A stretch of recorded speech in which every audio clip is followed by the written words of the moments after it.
Welcome to this week's Rogers McHugh YouTube video. So in this week's episode, we're looking at whether it's better to have a boutique or a big business. Let's go.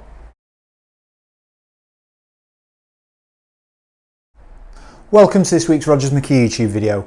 So we're looking more on the business side of recruitment this week, and it's predicated from a conversation that I had where I was asked last week whether it was better to have a boutique business or a big business, and which one I thought was better. So I thought I'd do a little video on it, and we've done big versus boutique previously, but that was around employment and whether it's better to work for a boutique agency or a big business. This now is over whether you want to build a big business or whether you want to build, sort of have a boutique business.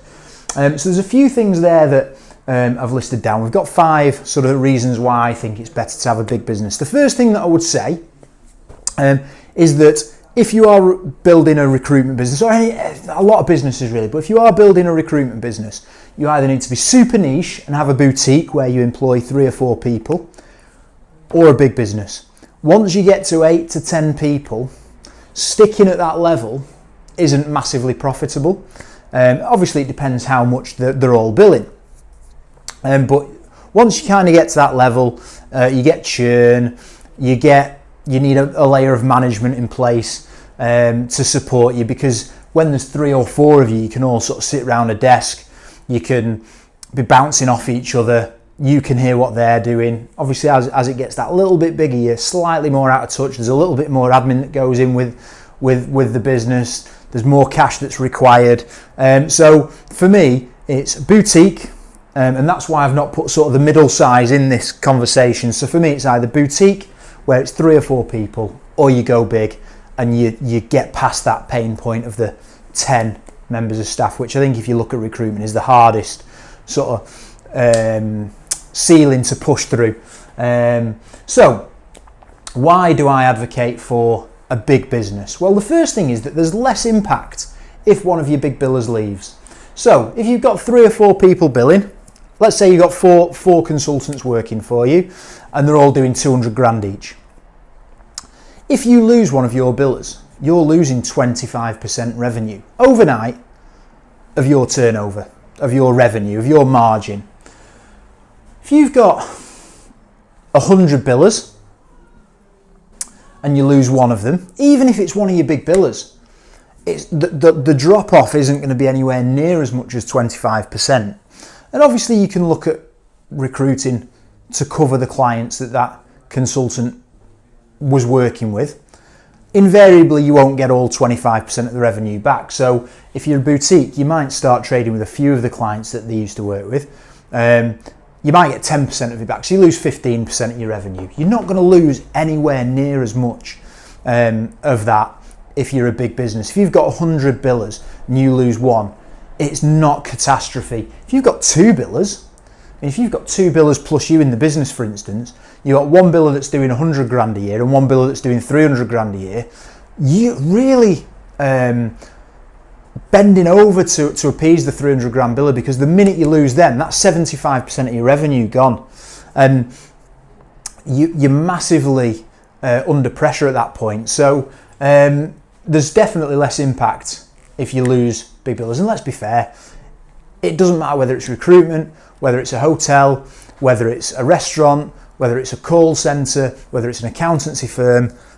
As much as you try and make sure that it's a great environment for people to work, you are always going to lose some staff, either because they've got better opportunities and they've been presented with better opportunities, or their circumstances change. You can never stop people leaving. The second thing is that you've got a larger client spread. If you've got a boutique business with 3 or 4 consultants, you're going to have a small number of clients that they're working with within the niche that they're facilitating. Again, if you've got a big business with 100 consultants, you're working with a lot more clients. Just coming onto that as well, if you've got 100 consultants, it may be that a number of your consultants are working with the same client as well. So if you do lose your biggest biller, just to come back to that point, there may be other people within the business that are dealing with clients that they were dealing with, so it's easier to retain the clients as well.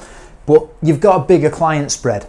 So again, if you've got a small boutique business and one of your clients puts a freeze on hiring, goes out of business, decides that one day they're not going to use agencies anymore, that could be 10, 15, 20% of your revenue with one client.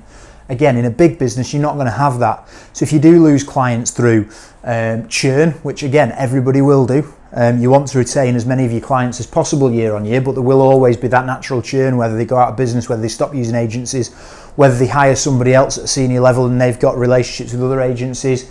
You're constantly fighting that battle.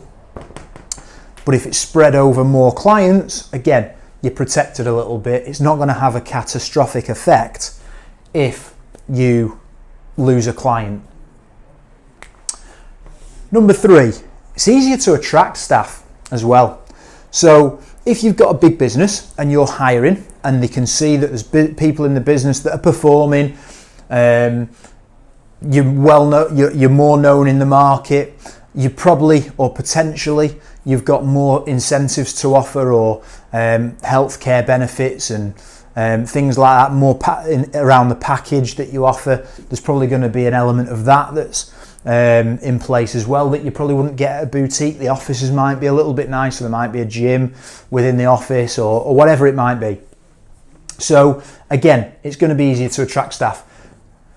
People are taking a little bit of a leap of faith if they're coming into a business that's got 2 or 3 people in it, hoping it's going to be successful. It may well be that they might fear that they won't get paid on time. I mean, we've got 2 members of our staff that we're working with really small boutique agencies, and one of the reasons that they've come across to ourselves and they left is because they weren't paid on time.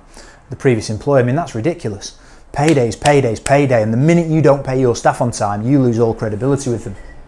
So it's easier to attract staff. Not only that, but there's more opportunities for staff as well. So obviously the bigger the business, the more structure you're going to need in place. You can sell a pathway to people. If you're a boutique business with 3 or 4 consultants, then the pathway is come in, bill and keep billing. That's kind of your limit. Whereas with a bigger business, there's opportunities for them to progress. We've got it where one of our consultants came in and has now opened an office, and he's looking at opening his 2nd office and becoming a regional manager of the business once he's nailed that 1st office. And you've got to be able to provide opportunities to people if you want to attract high caliber staff. There are going to be some people that like the idea of working for a boutique, and as I've said previously, on the channel we've got a boutique versus big business challenge, and whether you prefer to work for one or the other.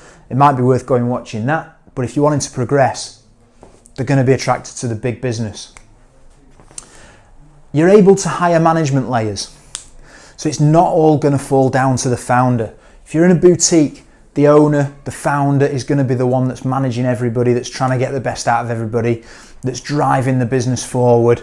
If you're in a bigger business, you've got support. They can do the one-to-ones with consultants. They can speak to you, and you can get together, and there's more heads in terms of coming up with ideas for driving the business forward and driving change and communicating that to the staff. And if you go on holiday, there's people within the business managing the staff, so it's not free for all. Although you would hope in a boutique, if there's only 3 or 4 of you, they'd respect the fact that you're on holiday. But either way, you can get those management layers.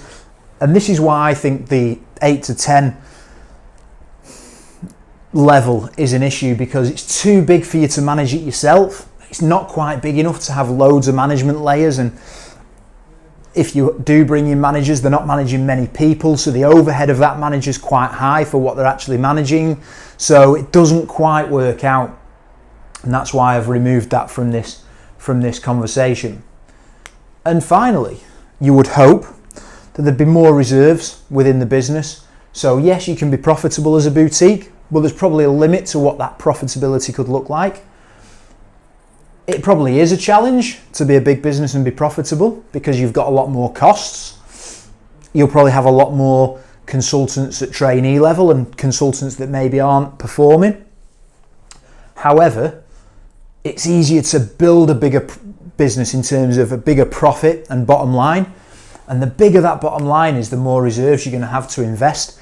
Now, whether that's in tech to get more profitable, whether that's in assets to build slow pounds, and we'll come on to that in another video, but that's where you take some of the fast pounds that you're churning and you invest it into assets that generate slow pounds. So whether that be the office that you operate from, whether that be other office buildings, whatever it might be. But again, we'll come to that in another video.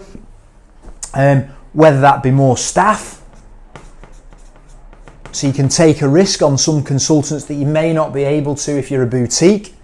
And one that we've covered before, you can use your reserves to buy businesses. So if you're wanting to go into a different sector to mitigate against the downturn in your sector, so if you're in IT, you've probably been hit quite a bit over the last 18 months because the tech market was quite stagnant. So you might look at that and think, we need to be in a different sector, whether that be something slightly related or completely different. There's two ways of doing that. You can hire somebody that's an expert in that field and get them to develop it and build it up for you. But again, to get that staff in, you need the reserves. So again, bigger business makes that easier. Or go and find a business that's in that sector. Buy it, bring the staff into your team, fold it into your existing empire, and then you're in that market straight away. So that's why I think a big business is better than a boutique business, and that's why I think big wins over boutique. I'd be interested to know your thoughts. Let me know in the comments whether you think I've missed anything. What am I overlooking about the boutique that might make that a better business? Or alternatively, do you think I discounted the 8 to 10 heads business too quick? Because again, if so, put it in the comments and subscribe to the channel, because we're trying to get more viewers to the channel, and the more subscribers we've got, the easier that is. However, that's my 5 reasons on why I think a big business is better than a boutique business, and that's why Rogers McHugh in the next 10 or 15 years is going to become a behemoth. Let's go. We'll see you next week.